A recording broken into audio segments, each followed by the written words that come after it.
সামনে যে মন্দিরটা হচ্ছে এটা কিন্তু লালজির মন্দির। আর এই মন্দির আর দেখো আমরা ঢুকে পড়েছি রাজবাড়ির মন্দিরে। আর এটা যে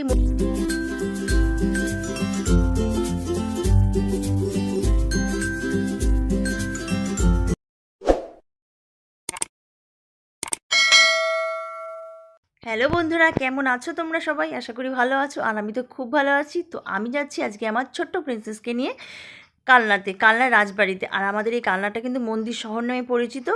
আর রাজবাড়ির সম্বন্ধে তোমাদের অনেক কিছু জানতে পারবে, অনেক তথ্য তোমাদেরকে জানাবো। তো চলো সঙ্গে থাকো আর আমার ভিডিওটা দেখতে থাকো। আর দেখো আমার মেয়ে আর আমি কিন্তু একদম রেডি হয়ে গেছি। আর আমার মেয়ে বেশ টুকি আরম্ভ করে দিয়েছে খেলা। তো চলো সঙ্গে থাকো, আমার ভিডিও দেখো। আর অনেক কিছু তোমরা এই ভিডিও থেকে জানতে পারবে। আর দেখো বাড়ি থেকে বেরিয়ে গেছি আমার মেয়েকে নিয়ে। আমার মেয়ে সবে হাঁটতে শিখেছে, একটু করে হাঁটু করছে। তো ওকে বললাম চলো একটু হাঁটু করে আমরা যাই। আর সামনেই টোটো আছে, টোটো ধরে ফেলবো। জানো তো এর আগের দিনকে আমরা মানে কালনাতে ওই মন্দিরে গেছিলাম। তো তখন সন্ধ্যে 7টার পরে গেছিলাম। তো আমরা জানি না যে তো তাড়াতাড়ি বন্ধ করে দেয়। তো সেদিনকে কিন্তু আমাদের গিয়ে ফিরে আসতে হয়েছিল। আর একটা মজার ঘটনা হয়েছিল কি, সেদিনকে বৃষ্টি পড়ছিল। তো চলো দেখো আমরা এবার টোটোতে উঠে পড়ি। আর দেখো আমরা ঢুকে পড়েছি রাজবাড়ির মন্দিরে। আর এটা যে মন্দিরটা সামনে যে দেখতে পাচ্ছ, এটা কিন্তু প্রতাপেশ্বর মন্দির। এখানে একটি শিব অবস্থান করে। আর এই গায়ে কিন্তু অসংখ্য দেবদেবীর মানে খোদাই করে তাদেরকে বসানো আছে। আর এটা এখানে ভেতরে দেখতে পাচ্ছ ঠাকুর আছে, সেটা হচ্ছে ভোলেনাথের একটি শিবলিঙ্গ আছে। আর এটা হচ্ছে প্রতাপেশ্বর মন্দির। আর এবার দেখো আমরা এগিয়ে যাচ্ছি। আর আমার মেয়ে প্রচুর দুষ্টুমি করে যাচ্ছে, তো ওকে রাখা যাচ্ছে না, এগিয়ে আমরা চলে যাচ্ছি। আর তার সামনে যেটা আছে দেখতে পাচ্ছ, আমরা যাচ্ছি। আর ওই দেখো আমার মেয়ে দৌড়ে ও আমার হাত থেকে বেরিয়ে যাচ্ছে। মানে এতটা দৌড়াচ্ছে আমি সাথে পারছি। আর এটা দেখো সাইডে যেটা আছে সেটা হচ্ছে মাঠ। কত সুন্দর করে মাঠগুলোর এখনও রক্ষণাবেক্ষণ করে। আর ওখানে আমাদের ফ্ল্যাগ আছে। আর আর এই সাইডে যেটা আছে সেটা কিন্তু রাসমঞ্চ। এখানে কিন্তু মানে রাস পূর্ণিমার সময় এখানে নানা রকম অনুষ্ঠান হয়।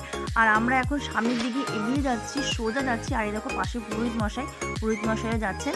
তো একদম সামনে আমরা চলে যাচ্ছি মন্দিরে। রাজবাড়ির মন্দির দেখছো। আর এই মন্দিরের সাইডে একটা দেখো এখানে রয়েছে। আর সাইডে যেটা রয়েছে এখান থেকে কিন্তু প্রতি বছর তোমার রথ বেরোয়। আর এই সামনে যে মন্দিরটা হচ্ছে এটা কিন্তু লালজির মন্দির। আর এই মন্দিরে কিন্তু নিত্যদিন ঠাকুরকে ভোগ দেওয়া হয়। আর এটা অনেক বছরের পুরনো, 1751 থেকে 55 মধ্যে এই মন্দিরটি তৈরি করা হয়েছিল। আর এই মন্দিরের গায়ে কিন্তু অসংখ্য ঠাকুর দেবদেবী আছে। অনেক পুরনো মন্দির এটা দেখতে পাচ্ছ। আর আমি এখানে নমস্কার করে নিচ্ছি। আর আমার মেয়েও রয়েছে। আর এই মন্দিরে কিন্তু তোমার ঠাকুরের ভোগ নিত্যদিন দেওয়া হয়। আর যারা কালনার বাসী আছেন তারা কিন্তু অন্নপ্রাশন থেকে আরম্ভ করে সব কিছু কিন্তু এখানে ঠাকুরকে ভোগ নিবেদন করে কিন্তু এখানে মুখে ভাতও দেওয়া হয়। আর একটা কথা বলে দিই, আমাদের বাংলার ভালো একটি অনেক বড় ইউটিউবার একজন আছে প্রীতম দা। সেই প্রীতম দায়ের কিছুদিন আগে ভাইয়ের অন্নপ্রাশনও কিন্তু এখানেই হয়েছিল। তো সেই ভিডিওটা তোমরা দেখতেই পারবে, দাদা দেখিয়েছিল। আর এখন আমরা লালজির মন্দির থেকে বেরিয়ে গিয়ে সামনে যেখানে যাচ্ছি সেটা কিন্তু এখানে দেখতে পাচ্ছ, এখানে 5টি মন্দির আছে। সেই ছোট মন্দির করা 5টা চালা দ্বারা নির্মিত এই মন্দির। আর এটা কিন্তু তোমাকে পঞ্চেশ্বর মন্দির বলা হয়। এখানে প্রত্যেকটা মন্দিরের ভেতরে কিন্তু একটু করে শিবলিঙ্গ রাখা আছে। আর এখানে প্রত্যেক দিন কিন্তু পুজো দেওয়া হয়। তোমরা দেখতে পাচ্ছ। আর এখানে কিন্তু বিকেলবেলা থেকে আরম্ভ করে এখানে সারাদিন প্রচুর লোকজন বাইরে থেকে আসে। আর আমরা এখন আর সামনে দেখতে পাচ্ছ যে এই মন্দিরটির দিকে আমরা যাচ্ছি, এটা সামনে দিয়ে দেখো এখানে কিন্তু প্রচুর বাচ্চা খেলা করে। আর এটা হচ্ছে কৃষ্ণচন্দ্রাজির মন্দির।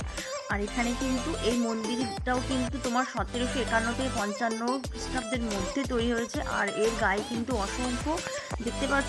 আর এটা কিন্তু চুনা পাথরের স্টুকোজ দিয়ে নির্মিত করা হয়েছে। আর এর গায়ে কিন্তু পশু পাখি সব কিছু কিন্তু ছবি দেওয়া আছে, মানে খোদাই করে দেওয়া আছে। আর এই পাশে এই সামনে দেখো একটা গাছে কাঁঠাল হয়েছে, আমি সেটাকে দেখাচ্ছিলাম। আর এই সামনে যে সাইডে এই মন্দিরটি, এখানে কিন্তু তোমার দেখছো ঠাকুর আছে।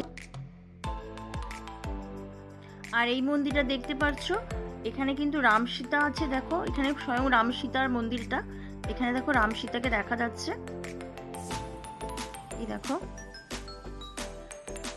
আর এই মন্দিরটা কিন্তু খুবই সুন্দর আর প্রচুর পুরনো, যেহেতু প্রচুর পুরনো মন্দির। আর এখানে জানো তো দেখতে পাচ্ছ কত লোক। দেখো এখানে সারা দিন কিন্তু প্রচুর বাইরে থেকে লোকজন আসে, বাইরে থেকে এই মন্দির দেখার জন্য। যেহেতু এত পুরনো রাজবাড়ি আর এইটার নাম কিন্তু অনেক আছে। আর এটা আমাদের কালনা শহরের কিন্তু গর্ব।